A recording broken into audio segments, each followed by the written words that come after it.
Assalamualaikum warahmatullahi wabarakatuh. Saya Emma Septiana Maufiroh. Saya Zahratul Aulia. Saya Nazilatun Nikmah. Saya Karina Susanti. Kami dari kelas 11 MIPA 2 ingin mempresentasikan mata pelajaran ekonomi, yaitu bab Indeks Harga. Saya sebagai moderator akan membacakan susunan pembahasan yang akan kita bahas di pagi hari ini, yaitu yang pertama pengertian indeks harga, dan yang kedua manfaat indeks harga, dan yang ketiga pembahasan rumus indeks harga, lalu yang terakhir yaitu pembahasan soal indeks harga. Baik, kita langsung saja ke yang pertama, yaitu pengertian indeks harga yang akan dibacakan dan dibahas oleh Zahratul Aulia.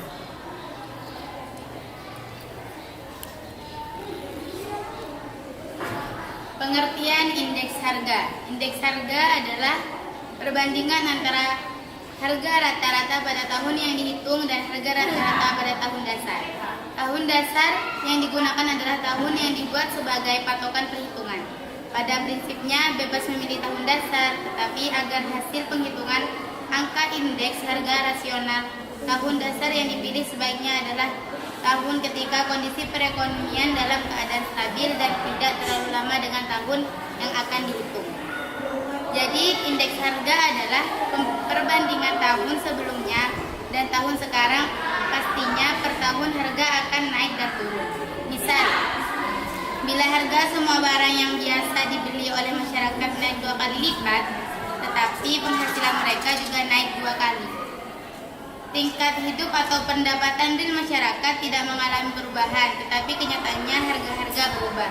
Pada dasarnya, tahun yang dipilih bebas, tetapi memang lebih baiknya saat perekonomian negara lagi stabil dan pastinya tidak jauh dari tahun sebelumnya. Untuk yang kedua, kita akan melanjut membahas tujuan indeks harga yang akan dibahas oleh Nazilatun Nikmah.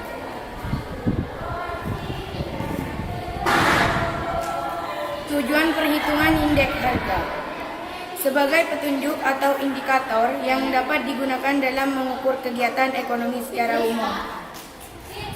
Yang kedua, indeks harga perdagangan besar dapat memberi gambaran tren atau kecenderungan dalam perdagangan. Yang ketiga, indeks harga konsumen atau IHK dan indeks harga biaya hidup dapat digunakan untuk penetapan gaji dan perubahannya. Yang keempat, sebagai pedoman pembelian bagi perusahaan-perusahaan yang memiliki persediaan dalam jumlah besar dan teratur. Yang kelima, indeks harga yang berlaku bagi petani yang dibayar dan diterimanya, merupakan gambaran apakah petani semakin makmur atau semakin melarat. Yang keenam, indeks harga umumnya digunakan pedagang dalam kebijakan penetapan harga dan penentuan jumlah persediaan. Baik, kita akan lanjut membahas soal rumus indeks harga.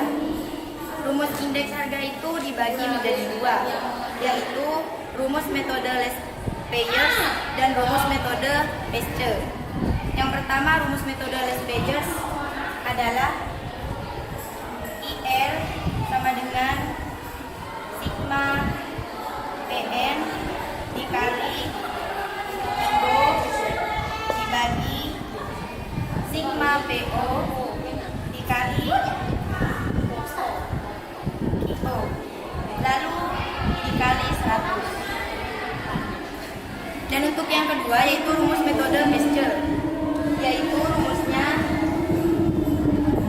IB sama dengan sigma PN dikali GN, lalu dibagi sigma PO dikali IN dan dikali 100. Jadi kalau kita ingin mencari IL-nya, kita menggunakan rumus yang ini. Dan ketika kita ingin mencari IP-nya, kita menggunakan rumus yang ini, di mana keterangannya yaitu IL sama dengan indeks Less Payers dan IP sama dengan indeks Pesce, IN sama dengan harga tahun tertentu, IN sama dengan jumlah tahun tertentu, PO sama dengan harga tahun dasar dan PO adalah jumlah tahun dasar. Kita akan lanjut ke pembahasan soal yang akan dibawakan oleh Karina Susanti.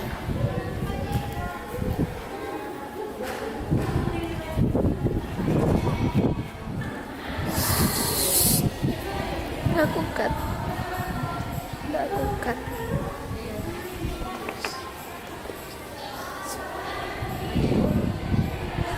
Di sini ada salah satu soal dari pembahasan indeks harga.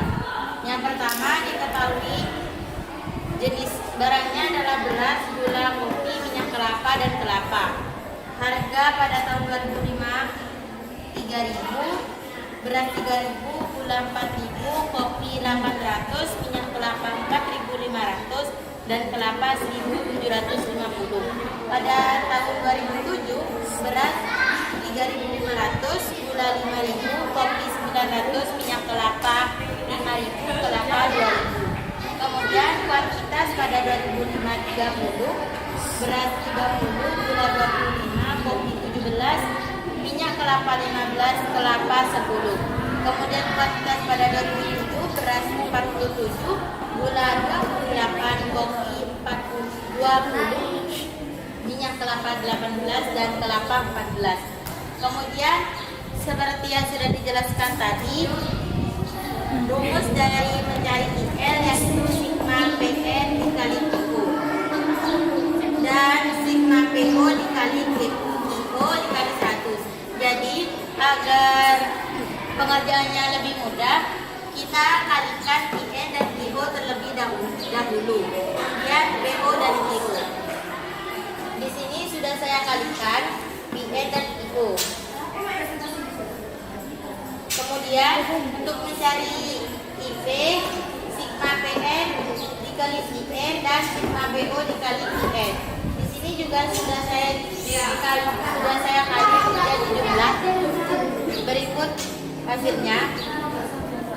Kemudian lanjut pada pembahasan soalnya. IN sama dengan sigma PN dikali PO per sigma PO dikali PO dikali 100. Kemudian data yang sudah dijumlah tadi dimasukkan PN dan PO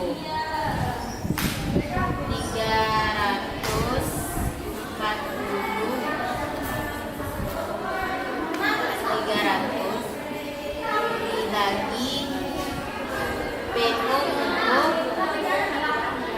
untuk 288.600 dikali 100, hasilnya 117,8 dibulatkan menjadi 118.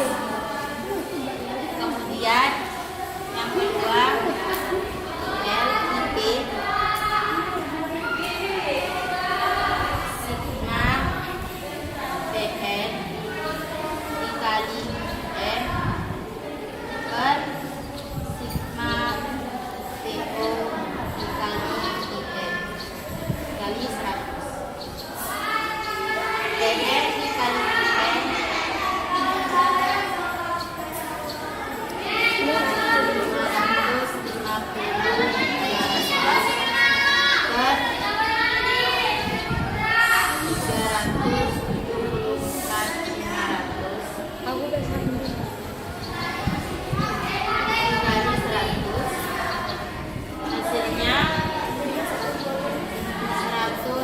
116,2 dibulatkan menjadi 117.